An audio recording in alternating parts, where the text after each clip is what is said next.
Tout près du célèbre canal Saint-Martin, l'hôpital Saint-Louis, qui a fêté en 2007 les 400 ans de l'édit d'Henri IV décidant de sa construction, est, avec ses nouveaux bâtiments, de plain-pied dans son siècle.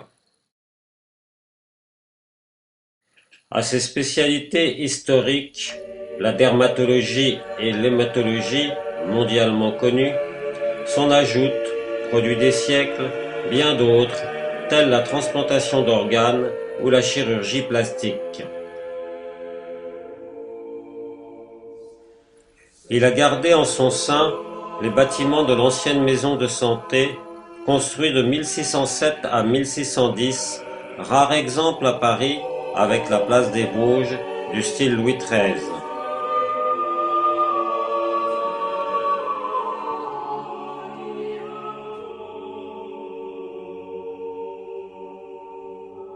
Le grand quadrilatère est le centre de ce magnifique ensemble.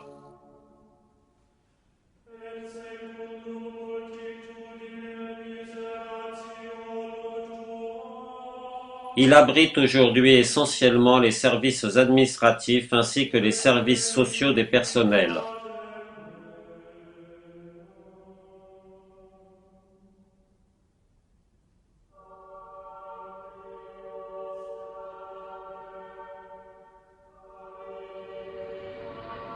La chapelle se situe derrière lui. Elle est aujourd'hui bien difficile à trouver, bien cachée au milieu de tous les bâtiments élevés au siècle dernier.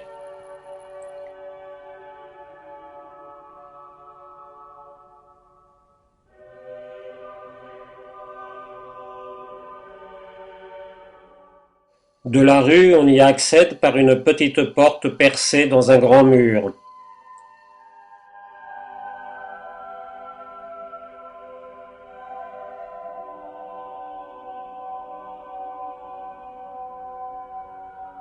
À l'intérieur de l'hôpital, il faut la chercher. Une fois trouvée, la surprise est magnifique.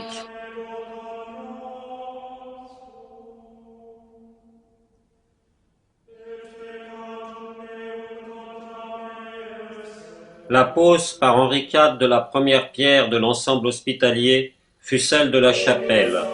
Si le chœur était engagé dans l'ensemble, la chapelle faisait saillie sur l'extérieur. Ainsi, la population du quartier pouvait, comme la population hospitalière, utiliser le bâtiment religieux.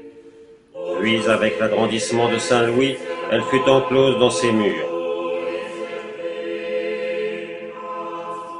Par ce pavillon, faisant face à son chœur, et sous le buste d'Henri IV, se trouvait l'accès aux salles de soins. Subissant la Révolution, elle fut rendue au culte sous la Restauration et elle connut la gloire d'être, en 1819, le premier édifice public éclairé au gaz. La façade, qui se retrouve dans les portails comme ceux de Saint-Gervais ou Saint-Sulpice, est classique, à la française. Elle montre au centre une grande arcade en plein cintre, flanquée de 2 niches. Elle renferme chacune une statue, l'une de Saint-Louis, l'autre de Saint-Augustin, actuellement retirée pour restauration.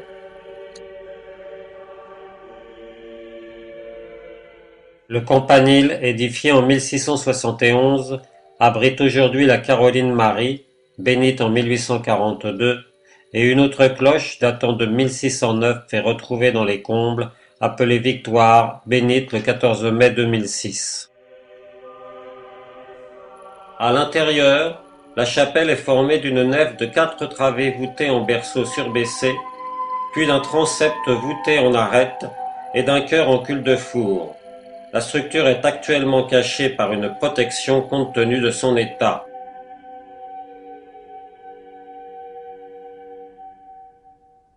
Les statues d'origine, disparues, sont rappelées par des copies en plâtre. Cependant, on peut toujours voir en partie, au-dessus de la porte d'entrée, une élégante tribune cintrée aux chiffres d'Henri IV et de Marie de Médicis. Un balcon sur console occupe le milieu de la tribune. Le baptistère en bronze est du XIXe. Il rappelle le baptême de Jésus par Jean-Baptiste.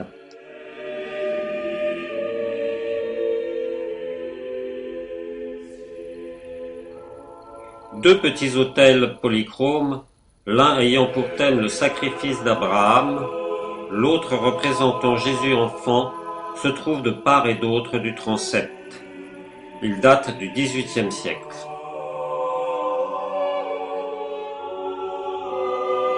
Le maître-autel, de style néogothique, date du XIXe siècle.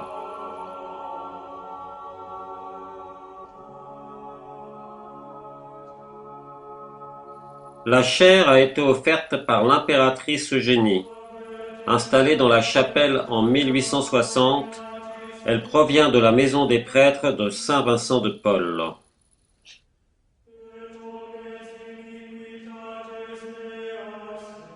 Classé en 1927 à l'inventaire des monuments historiques, l'édifice s'est bien dégradé au cours du temps.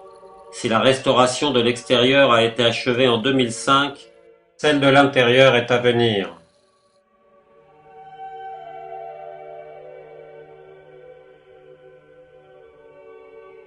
Toutefois, il reste un lieu de culte et de repos. L'Association des Amis de la Chapelle Saint-Louis œuvre avec succès depuis 1989 pour lui donner vie. Elle a obtenu le classement de la chapelle et y organise, notamment, des concerts de façon régulière.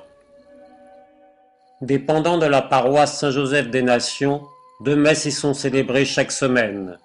Elle est ouverte pour l'accueil des malades comme pour celui des visiteurs.